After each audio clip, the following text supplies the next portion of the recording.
Je vous remercie, Madame la Présidente. Madame la Présidente, Monsieur le Ministre des Finances, Madame la Secrétaire d'État, porte-parole du gouvernement, Mesdames, Messieurs les collaborateurs des ministres, très chers collègues. Monsieur le ministre, nous voulons commencer par féliciter leen ci sa reconduction du gouvernement bi, mais aussi féliciter Madame la Secrétaire d'État. ñaanal ko aussi mu réussir parce que jàpp naa ni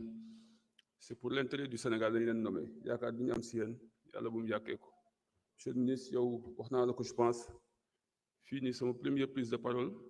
après vous avoir écouté, vous avoir suivi en commission des finances pendant peut-être 10 jours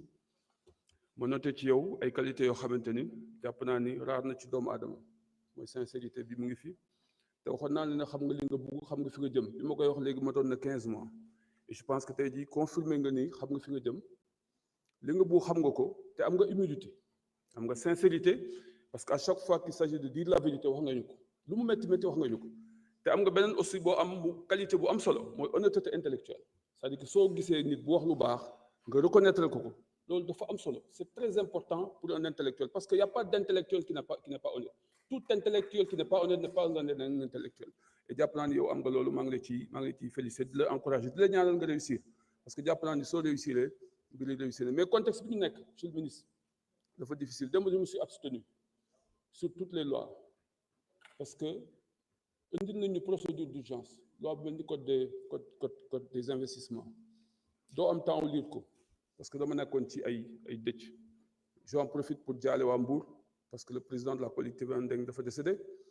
sama père bi nga xamante ni man moom ma initié pratiquement ci politique bu ma duggee ci politique moom moo xam parce que man ay maamu imam la am mais moom moo taxoon ma bëgg politique ma dugg ci te mu génn àdduna ma demoon ci moom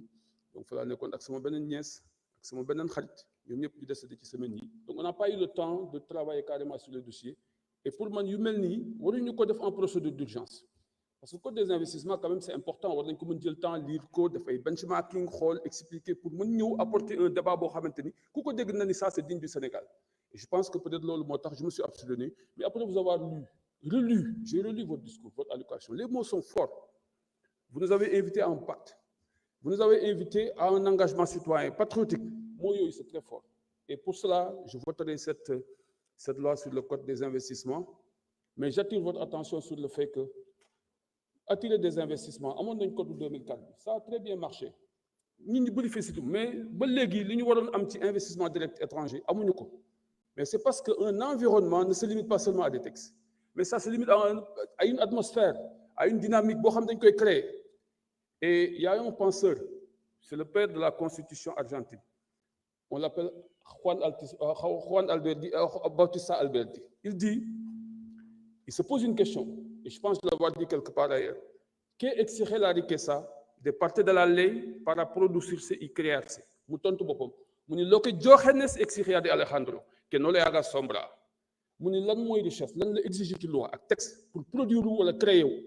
mu ni ce que Diógenes avait exigé de Alejandro mooy bu mu ko def ombrage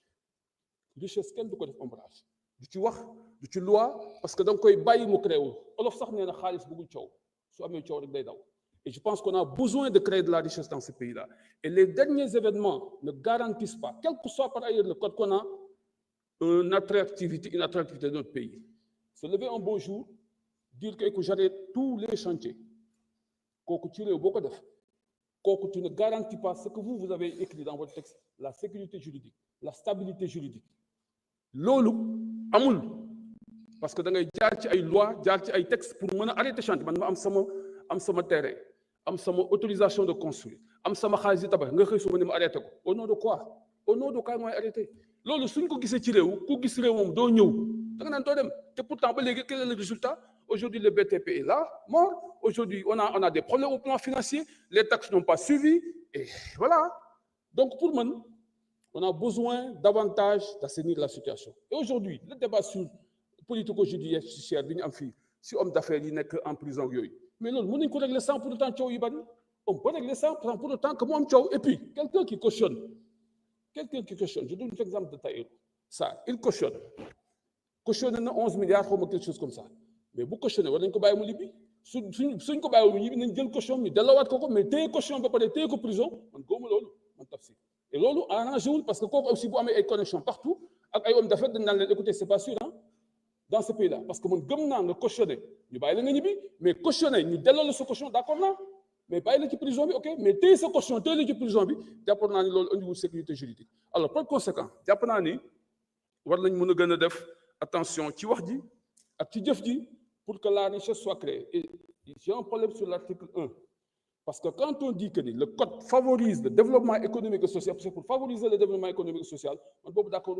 Parce que pour moi, ça doit favoriser la production et la création de richesses, qui aura comme conséquence le développement du pays. Parce que l'objectif visé, c'est la création de richesses. Tant que la richesse est là, l'État est riche. Parce que l'État est riche de la nation. Et la nation, l'État investira. Mais si l'État vise le développement directement, je pense qu'il peut se bourrer. Parce qu'aucun investisseur bu ñëw fii pour indi wut xaalis kooku xaalis moo ko indi développement au Sénégal mën na ko bañ a intéressé mais c'est pour avoir de l'argent et créer de la richesse donc pour moi l'objectif c'est la création et la production de richesse et loolu su leeree rek dafay am solo par contre pour les autres textes je ne voterai pas je vais m'abstenir parce que dama jàpp ne su fekkee dañu war a taxer waat Sénégalais yi bu ñu financer un plan de redressement te plan de redressement bi ñun ñii député yi wax naa fi benn jour ni le gouvernement a une priorité mooy lan mooy mu stabiliser ces documents agenda 2050 wax ji bari na c'est devenu une chanson chaque jour dañ koy wax rek mais ba léegi document officiel joxuñu la ko stratégie nationale de développement waxoon naa leen stabiliser léegi waxatuñu ay waxam plan de redressement bi grand théâtre lañ dem après ñu dem Milan ba léegi ñun xamuñu gisuñu document bi on demande maintenant de taxer les Sénégalais pour financer ça man tax si d'accord du ma de parce que dama jàpp ni dañu war a joxante cër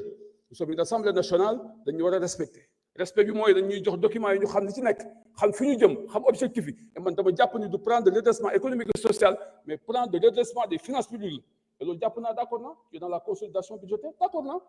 pour atteindre le déficit parce que le déficit est à la fois un instrument mais aussi un indicateur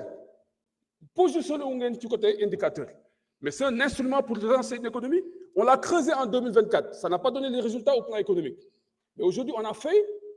un indicateur boo xam ne dañ ko war a respecter pour consolider le budget je suis d'accord mais loolu yëpp lu ñu war a waxtaane la pour que ñun ñu xam ban position lañ ci am pour mën accompagner wax naa leen fi encore une fois nous ne sommes pas là pour bloquer nous sommes là pour accompagner mais pour accompagner da ngay xam ni ci fi mu jëm nga accompagner ko ci fi mu jëm wala mu wax la loo xam ne wala mu jox la cër maa leen gërëm di sant yàlla yàlla dooli suturé. Jërëjëf honorable Daba honorable El Hadj Ousmane Fall se prépare.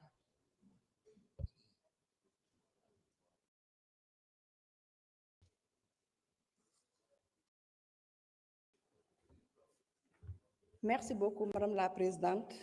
ñi ngi lay nuyu di la jox sa wàccuwaay di la féliciter di nuyu aussi monsieur le ministre des finances et du budget di nuyu aussi madame le ministre chargé des relations avec les institutions di ko féliciter ak seen collaborateurs yi ngeen àndal yëpp waaye tamit ñu ngi nuyu suñu collègue honorable yi fi teew di am mbégte bu yaatu nag ci projet de loi yi nga xamante ne si ne moom ngeen ñu indil ma man ci citer le projet de loi numéro 16 2025 portant code des investissements code des investissements nag lu yàgg la fi ci Sénégal ndax boo xoolee code bi nga xamante ne si ne moo nekk en vigueur mi ngi daté depuis 2024 il y a de cela 20 ans mais nag comme que dañu changer paradigme indi gouvernement boo xamante ne si ne dañu teg vision